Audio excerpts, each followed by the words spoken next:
ಇತ್ತ ಶಾಸಕರ ಜೊತೆಗೆ ಸುರ್ಜೇವಾಲಾ ಸಭೆಗೆ ಮುಂದಾಗ್ತಾ ಇದ್ದಂತೆ ಅತ್ತ ಮೈಸೂರಿನಲ್ಲಿ ಸಿಎಂ ಶಕ್ತಿ ಪ್ರದರ್ಶನ ಮಾಡಿದ್ದಾರೆ. ಈ ಸರ್ಕಾರ 5 ವರ್ಷ ಬಂಡೆಯಂತೆ ಗಟ್ಟಿಯಾಗಿರುತ್ತೆ. ಡಿಕೆ ಕೈ ಎತ್ತಿ ಒಗ್ಗಟ್ಟು ಪ್ರದರ್ಶಿಸಿದ ಸಿಎಂ ಸಿದ್ದರಾಮಯ್ಯ ಹಲವು ಸಂದೇಶವನ್ನ ರವಾನಿಸಿದ್ದಾರೆ. ಸರ್ಕಾರ ಪತನ ಭವಿಷ್ಯ ನುಡಿತಾ ಇದ್ದವರಿಗೆ ಮೈಸೂರಿನಿಂದಲೇ ಮೆಸೇಜ್ ಪಾಸ್ ಮಾಡಿದ್ದಾರೆ.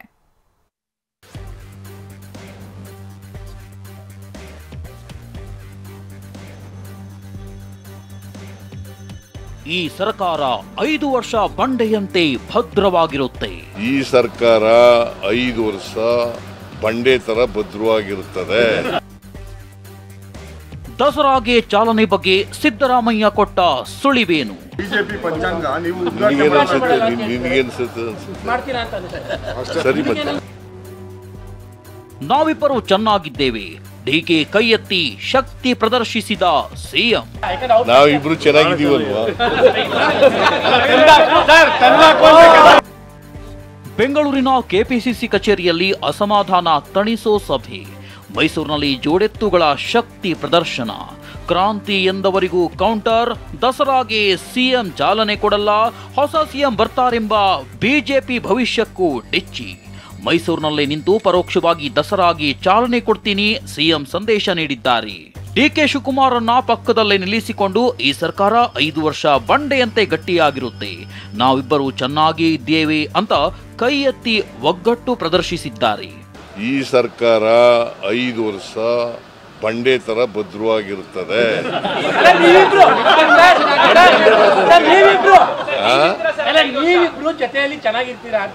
ನಾವಿಬ್ರು ಚೆನ್ನಾಗಿದ್ದೀವಲ್ವಾ?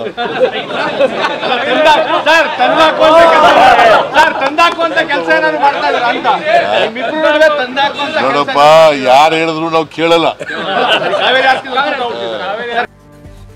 ಸಿಎಂ ಹೀಗೆ ಹೇಳ್ತಿದ್ದಂತೆ ಡಿಸಿಎಂ ಡಿಕೆ ಮುಗುಳ್ನಕ್ಕಿದ್ದಾರೆ. ಅಷ್ಟೇ ಅಲ್ಲ, ಸೆಪ್ಟೆಂಬರ್ಗೆ ಕ್ರಾಂತಿ ಆಗುತ್ತೆಂಬ ರಾಜಣ್ಣ ಹೇಳಿಕೆಯನ್ನೇ ಬ್ರಹ್ಮಾಸ್ತ್ರ ಮಾಡಿಕೊಂಡಿದ್ದ ಬಿಜೆಪಿ ನಾಯಕರು ಈ ಬಾರಿ ದಸರಾಗೆ ಸಿದ್ದರಾಮಯ್ಯ ಚಾಲನೆ ಕೊಡಲ್ಲ, ಹೊಸ ಸಿಎಂ ಬರ್ತಾರೆ ಅಂತ ಭವಿಷ್ಯ ನುಡಿದಿದ್ರು. ಇದಕ್ಕೂ ಸಿಎಂ ಪಂಚ್ ಕೊಟ್ಟಿದ್ದಾರೆ. ಪಾಪ ಚೇರ್ ಉಳಿಸ್ಕೊಳಕ್ ಬೇರೆ ದಾರಿ ಏನಿದೆ ಅವ್ರಿಗೆ? ಚೇರ್ ಉಳಿಸ್ಕೊಳಕ್ಕೆ ಬೇರೆ ದಾರಿ ಏನಿಲ್ಲ. ಅದಕ್ಕೋಸ್ಕರ ಮುಖ್ಯಮಂತ್ರಿ ಆ ಥರ ಮಾತನಾಡಲೇಬೇಕು. ಚೇರ್ ಉಳಿಬೇಕಲ್ಲ ಅವ್ರಿಗೆ. ನನಗನ್ಸುತ್ತೆ ಈ ಸರಿ ದಸರಾ ಅವರು ಮಾಡಲ್ಲ, ಪಕ್ಕ ಹೊಸ ಸಿಎಂ ಮಾಡ್ತಾರೆ.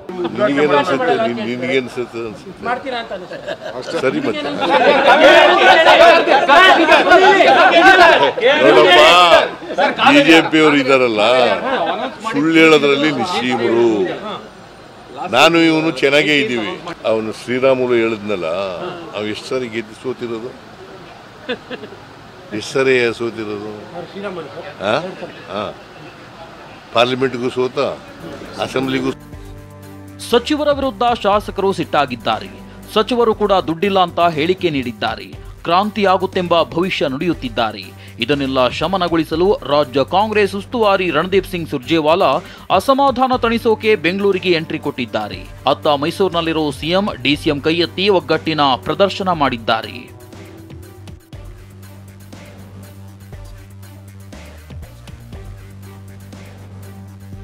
ಬಿಆರ್ ಪಾಟೀಲ್ ರಾಜುಕಾಗಿ ಪರಮೇಶ್ವರ್ ಜೊತೆ ಸುರ್ಜೇವಾಲಾ ಚರ್ಚೆ. ವಸತಿ ಯೋಜನೆಯಲ್ಲಿ ಲಂಚಾವತಾರ ಇದೆಯಂತ ಆಳಂದ ಶಾಸಕ B R Patil audio bomb ಸಿಡಿಸಿದ್ರು. Kagwad ಶಾಸಕ ರಾಜುಕಾಗಿ ಕೂಡ ಅನುದಾನ ವಿಚಾರವಾಗಿ ಪ್ರಶ್ನೆ ಎತ್ತಿದ್ರು. ಪರಮೇಶ್ವರ್ ಕೂಡ ಸರ್ಕಾರದಲ್ಲಿ ದುಡ್ಡಿಲ್ಲ ಎಂಬ ಹೇಳಿಕೆ ನೀಡಿದ್ರು. ಈ ಮೂವರ ಜೊತೆಯೂ ಸುರ್ಜೇವಾಲಾ ಚರ್ಚಿಸಲಿದ್ದಾರೆ. ನಾಳೆ ಮಧ್ಯಾಹ್ನ ಬರುವಂತೆ ಪರಮೇಶ್ವರ್ಗೆ ಸುರ್ಜೇವಾಲಾ ಬುಲಾವ್ ನೀಡಿದ್ದಾರೆ. ನನ್ನ ಸುರ್ಜೇವಾಲ್ ಭೇಟಿ ವೈಯಕ್ತಿಕ ಅಂತ ಪರಮೇಶ್ವರ್ ಹೇಳಿದ್ದಾರೆ. ಗೊತ್ತಿಲ್ಲ ನನಗೆ, ನಾನು ಕೂಡ ಕೇಳಿದ್ದೇನೆ ನಿಮಗೆ ಯಾವ ಉದ್ದೇಶಕ್ಕಾಗಿ ಕರೀತಾ ಇದ್ದಾರೆ ಅಂತ ಗೊತ್ತಿಲ್ಲ. ಪಕ್ಷದ ಸಂಘಟನೆ ಬಗ್ಗೆ ಮಾತಾಡ್ಬೋದು ಅಂತ ನಾನು ಊಹೆ ಮಾಡ್ಕೊಂಡಿದ್ದೇನೆ. ಶಾಸಕರ ಜೊತೆ 1-to-1 ಚರ್ಚೆ ನಡೆಸ್ತಿರೋ ಸುರ್ಜೇವಾಲಾ ಅಭಿಪ್ರಾಯ ಸಂಗ್ರಹಿಸಿದ್ದಾರೆ. ಡಿಸಿಎಂ ಡಿಕೆ ಕೂಡ ಆಪ್ತ ಶಾಸಕರನ್ನ ಹುರಿಗೊಳಿಸುತ್ತಿದ್ದಾರೆ. ಇವತ್ತು 40ಕ್ಕೂ ಹೆಚ್ಚು ಶಾಸಕರಿಗೆ ಬುಲಾವ್ ನೀಡಲಾಗಿದೆ.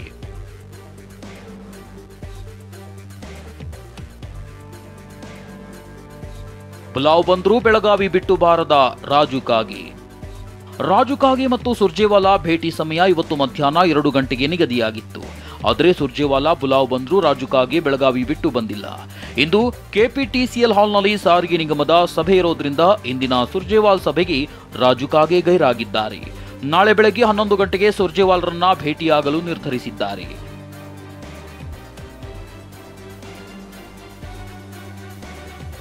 ಸರಣಿ ಸಭೆ ನಡೆಸ್ತಿರೋ ಸುರ್ಜೇವಾಲಾ ಅಸಮಾಧಾನ ತಣಿಸ್ತಾರಾ ಅಥವಾ ಕಾವೇರಿಗೆ ಬಾಗಿನ ಅರ್ಪಿಸಿರೋ ಸಿಎಂ ಮುಂಬರುವ ದಸರಾಗೂ ಚಾಲನೆ ಕೊಡ್ತಾರಾ ಅನ್ನೋದು ಕಾಂಗ್ರೆಸ್ ಮನೆಯಲ್ಲಿ ನಡೀತಿರೋ ಬಿಸಿ ಚರ್ಚೆಯಾಗಿದೆ. Bureau report, TV9.